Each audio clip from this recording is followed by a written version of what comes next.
everyone, welcome to Two Car Pros. My name is Ryan and today we are continuing our How to LS Swap Something with Part 9, our exhaust headers and our ignition system. So typically when you put an engine in a car, you really don't want to have spark plugs on there, and in our case, our ignition coils as well. I didn't want the the straps or the engine hoist to interfere with those, so I took those off. And the plugs, you never really want to leave those in while you're doing an install because the chances of breaking them is pretty high, and it's just a lot easier if you put them in now. And as far as the headers go, header fitment is an art all by itself. You could make the headers yourself if you're really talented. You can buy a kit, or you can just get insanely lucky like we did, frankly.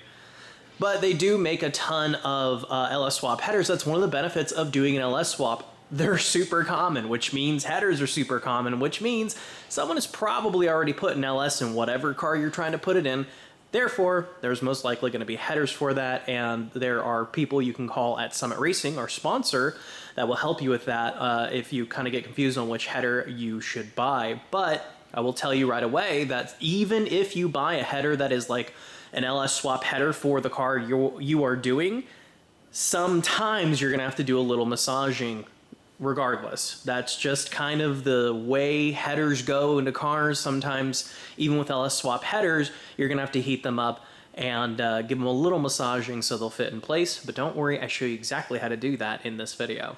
Our LS swap vehicle is a 1955 Bel Air. However, all of the tips and tricks I show you apply to every car ever made that you're trying to LS swap. It just might look a little bit different for you, and if you have any questions, feel free to either go to our website, twocarpros.com, and ask a question for absolutely free, or leave them down below.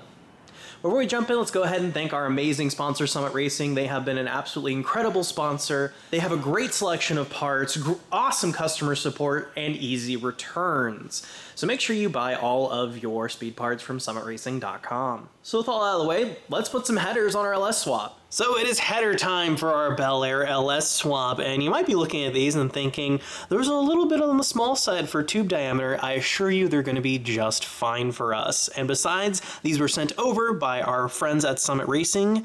That is part number SUM-G9021, and the hilarious part is these are actually the headers that got sent when we did our original LS build for this LM7, and we just kind of had them laying around and I put them in and they fit, which is absolutely mind-blowing because the application for this is actually like an '01 Chevy Silverado with an LM7. So that's kind of funny that they just fit in our 55 Bel Air. I'm going to show you exactly how to do that. Okay, so we're going to put the passenger side header in first. It's usually the easier header to put in, and I have to admit, usually in applications like this, it is pretty tricky to find a set of headers that will work for you, but if you contact header manufacturers, they will have some really good advice for you.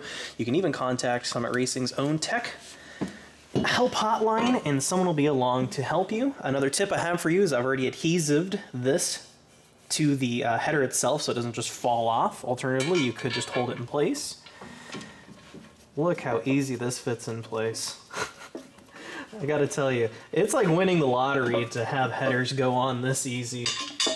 Sometimes you even have to take the engine out, or not out, but lift it up a little bit and then put your header on and then drop it back down. That's pretty common, especially in custom application. So I'm just gonna go ahead and put the bolts on finger tight into the head. All right, I've brought down all my bolts just by my fingers, and what we can do next is grab our torque wrench, set it to 11 foot-pounds, and do our first pass. We're gonna do the inside bolts first, and then switch to the medium outside. That bad boy. And then this one over here. Actually, I can't get a torque wrench on there, so I'm just gonna have to do my best with a regular wrench. All right. Then we can do the final outside one. Great, and then I can set my torque wrench to 18 foot-pounds for the second pass. And then just repeat what you did.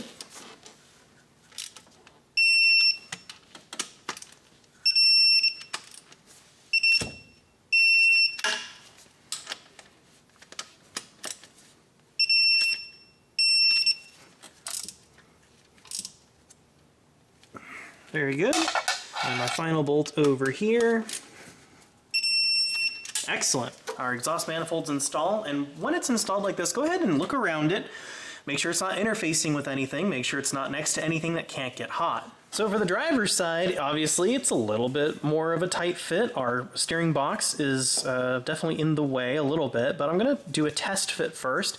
And this is kind of the dance with header fitment, is trial and error. So I'm gonna try my best to negotiate that down in there.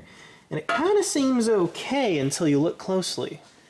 So if I try to put the header onto the flange like it's supposed to be, it doesn't quite go. And what is preventing that is this interference right here from the box and the header. So we're gonna have to massage that a little bit, and that is not uncommon when putting headers on a hot rod.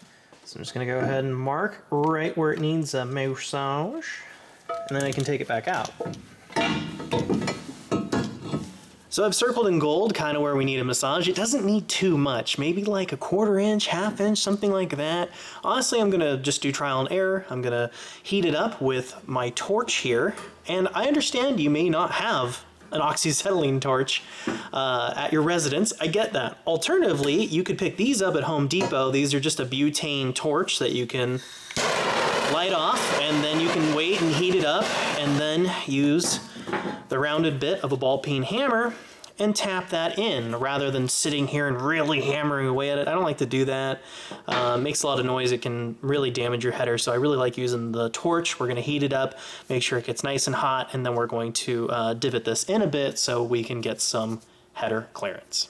And before we open the bottles, we're just going to make sure that these valves on our torch here are nice and closed. So this is the acetylene side of my acetylene torch, and what you usually do when you're not using them is you back the regulator all the way out. It keeps the diaphragms inside healthy, so that way it doesn't go out on you. So what we can do is turn on our gas here,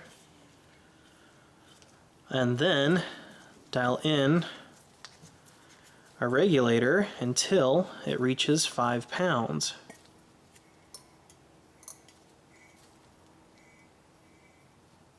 Perfect. Now for the oxygen side of the equation, we can open up our bottle and we see the needle jump over here. And this is essentially how much pressure is inside the bottle, or how full it is, however you want to look at that. And again, we can dial up our regulator here until it reaches 10. So that's the ratio we want. We want that at 2:1. Just like that. Now we're ready. So before we start having fun, it's a good idea to wear some darkened eye protection. They even make special welding sunglasses you can buy. I'm using my normal sunglasses that have UV protection. Should be good enough. So the first thing we need to do is bring on the acetylene a little bit and start our flame. So what we're going to do is we're going to bring on the acetylene till it looks kind of like that. And then what we can do is bring out our oxygen slowly. And it's going to look kind of like this. Keep going until we get it to look just like that. And if you look really closely at it, you can see that there is like a feather inside of there and a little cone. You want both of those elements in there so it's nice and hot. And now we're ready to have some fun. So what we can do is heat up our header, and it is going to take a little bit. It is going to need to be like cherry red. I like to do in little circles like this. Don't worry about the paint, we'll worry about that later. Now we're getting there. If you need a little more heat, go ahead and dial up your acetylene and oxygen. Oh yeah, that's better. And just keep doing circles. Okay, now that we're cherry red, I'm gonna keep the heat on a little bit while I grab my hammer. And then I'm gonna back the heat away. Give it some taps. Come the heat back on. It's gonna be a constant battle with, you know, keeping it hot and hammering it in. I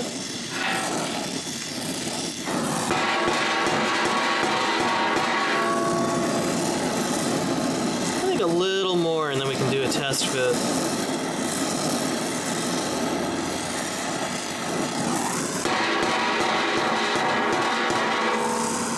That looks pretty good. It didn't need too much. If you need more, go for more, but I think we can do a test fit right now and see where we're at.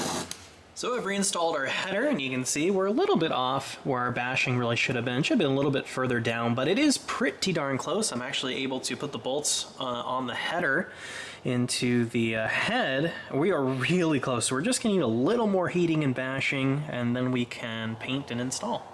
Okay, I've taken the header off, heated it up, and gave it a couple more bashes, and you can see there is a decent amount of clearance. Of course, make sure your header is nice and cool before you try handling it. When it's red hot like that, it's like 800 or 900 degrees. Obvious reasons, don't handle it when it's that hot. Now you can see that there is a bit of room here. It's not, you know, like a finger's width, but kind of close. There's probably about 1/4 inch between the steering box and the header, and honestly, that is plenty. As long as it isn't touching, you're good. All right, now that I've got my bash just right and it's nice and cool, it is ready for some header paint, link down below in the description. And I'm just gonna touch that up, and that can look as good as you want it to. I think it looks pretty nice. I'm just gonna let that dry. So now we're back with paint on there. I've already installed the bolts and torqued them down twice, so those are ready to go. Now all I have to do is put the ignition coils on this side, just like I did the other side. All right, now we can replace our spark plugs. I already have some anti-seize loaded on here. You always put your spark plugs in after your header, otherwise you're gonna ruin your plugs. Just gonna leave this on finger tight for right now. Just gonna settle that on down. There we go. I'm gonna do that for all 4 of these bad boys on this side. There we go, all 4 installed. Now let's just torque them down. So what I like to do is put my spark plug socket on first. This ensures that I don't crack the porcelain while, you know, clumsily fumbling around with my torque wrench, which I have set to 11 foot-pounds. And there we go. And then I disconnect my torque implement from my extension, and then I remove my extension straight out like that. So just go ahead and do that for all 4. All right, last one here. There we go. That looks very nice. So now our spark plugs are all installed. We can put our ignition coils on. So then we can replace our ignition coils. Look like that. Go on our nice Summit Racing valve covers. Oh yeah, that's gonna look great. And if you've seen our How to Build an LS series, this is all very familiar to you. Go ahead and just tighten that down. Don't need to be very tight at all. And then I'm going to take some dielectric grease and just put it in the end. And then route it down so it's on our spark plug. Press that bad boy on until you hear a little click. There's the little click. And then when you're routing this, you want to make sure, I know it kind of looks like it on camera, but this isn't actually touching a header at all. You want to make sure the boot's not touching a header, and the wires especially not touching a header. And that's basically what it should look like. And you can route these and twist them and, you know, get the right angle boots and exactly what you want. It's kind of the art behind an LS swap. So just go ahead and do that for your other coils. All right, well now that's starting to look more like an engine. Check it out. All the ignition coils, spark plug wires, spark plugs, and headers are installed. This side, super easy, no modification needed. This side, nothing touching, looks great. We have plenty of clearance there, plenty of clearance down the flange next to the frame. Nothing's touching anything hot. This looks absolutely amazing. So that is how to put some headers on and your ignition system for your LS swap project. Thank you so very much for watching. If you found this video helpful at all, make sure to give it a like. It really helps out my channel. Or you can go the extra mile and subscribe, because we are going to be continuing our LS swap project until this bad boy runs, and I can't wait for that day. Thanks again for watching. Thank you Summit Racing for sponsoring this video series, and I'll catch you next time.